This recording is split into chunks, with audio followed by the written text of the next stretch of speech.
Thank you for joining us today. This presentation will focus on a new judgment given by the District Court of Tel Aviv in the matter of Fijo versus Hirschberg, certifying a securities claim as a class action. The facts are as follows. Milrag is a public company which issued bond to its bondholders. At the end of 2009, the company gave an immediate report to the Securities Stock Exchange in which it stated that its financial reports for the last 3 quarters included inaccurate data regarding the cash flow of the company. The financial reports indicated a cash flow of 46 million new Israeli shekel without specifying that a specific lien was imposed on the cash flow owned by the company to the benefit of the banks. As a result of this immediate report, the price of the bonds dropped dramatically. One of the bondholders filed a class action claim against the directors and officers of the company, its CFO and its accountant. The controlling shareholder of the company served in this company also as the CEO, and his son served as the CFO of the company. The plaintiff argued that the directors, as well as the accountants, signed the financial reports, which included misleading information, and as such are liable, according to the Securities Act, for the loss sustained by the company.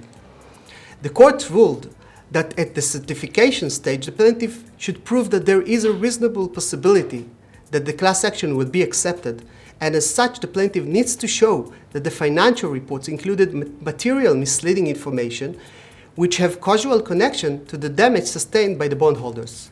If plaintiff is able to lift this burden, then the defendants will need to prove that they took all measures to ensure that the financial reports did not, or the prospectus did not include misleading information.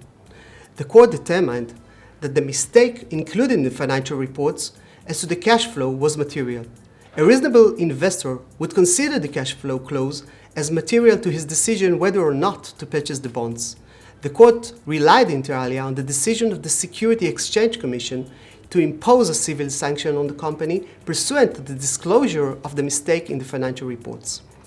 The court mentioned that the gatekeepers of the company, in this case the D&Os and the accountants, must carefully examine the financial data, especially in this case where the controlling shareholder served also as the director and his son served as the CEO. In this case, prima facie, the gatekeepers failed to examine the financial data independently. The court ruled that the plaintiff was able to prove prima facie that there is a causal connection between the misleading details and damage sustained by the group, which is the gap between the price they paid when purchasing the bonds and the actual price of the bonds had they known the true financial position of the company. The court emphasized that according to previous precedents, plaintiff is not required to rely on the financial reports in order to prove his cause of action under the Securities Act. This is not obviously the case where the plaintiff is bringing a claim based on the tort law, whereby he is required to prove reliance on the financial reports. Finally, the court approved and certified this claim as a class action. Many thanks.